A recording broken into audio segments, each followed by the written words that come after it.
ખાતે રહેતા જલપન વ્યાસનો દીકરો નામે મહિમ વ્યાસ ઉમરેઠ ડાકોર રોડ ઉપર આવેલ ઇંગ્લિશ ભવન્સ મીડિયમ સ્કૂલમાં ધોરણ 5માં અભ્યાસ કરે છે અને મહિમ વ્યાસને કરાટેના શિક્ષક રાજકુમાર સોનીએ અંગૂઠા પકડવા માટે જણાવ્યું હતું। ત્યારબાદ શિક્ષકે તે બાળકને પોતાની પાસે બોલાવીને ઉપરા છાપરી 8 લાફા મારી દીધા। આટલી બધી ક્રૂરતા સાથે લાફાનો વરસાદ કર્યો તેનાથી આ બાળક ખૂબ જ ગભરાઈ ગયો હતો અને સ્કૂલેથી ઘરે આવીને પોતાના વાલીને પણ કંઈ જાણ કરી ન આપી હતી। પરંતુ થોડા દિવસ બાદ બાળકને કાનમાં અસહ્ય દુખાવો થયો અને કાન પર સોજો આવી ગયો। ત્યારે વાલીએ બાળકને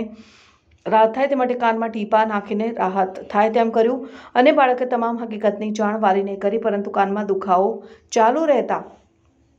સોજો ન ઉતરતા બાળકને સિવિલ દવાખાના સારવારથી લઈ ગયા। ત્યાં હાજર તબીબે સારવાર કરીને આરામ કરવા જણાવ્યું। ત્યારબાદ વાલીએ શિક્ષક રાજકુમાર સોનીને ઘટના વિશે પૂછ્યું તો શિક્ષક વાલી ઉપર જ ઉશ્કેરાઈ ગયો અને તમારા દીકરાનું જ વાંક છે અને તમારાથી જે થાય તે કરી લેજો તેમ કહીને ઉદ્ધતાઈભર્યું વર્તન કર્યું। વાલીએ ભવન્સ ઇંગ્લિશ મીડિયમ સ્કૂલ મેનેજમેન્ટને જાણ કરીને તે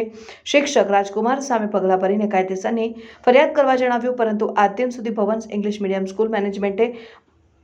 વહીવટકર્તાઓને યેન કેન પ્રકારે શાળાનું નામ ન બગડે તેના પ્રયત્નો કરીને શિક્ષક રાજકુમાર સોની સામે કોઈ કાયદેસરના પગલાં લઈ કોઈપણ પ્રકારની ફરિયાદ કરી નથી।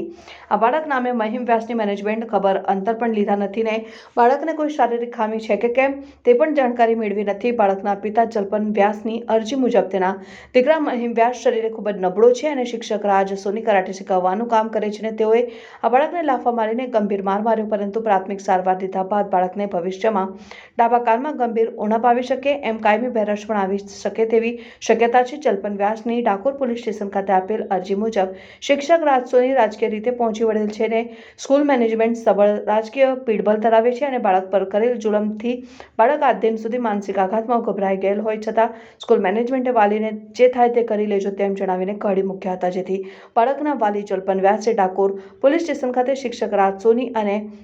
Bhavan's English medium school management સામે કાયદેસરની કાર્યવાહી કરવા લેખિત ફરિયાદ કરેલ છે।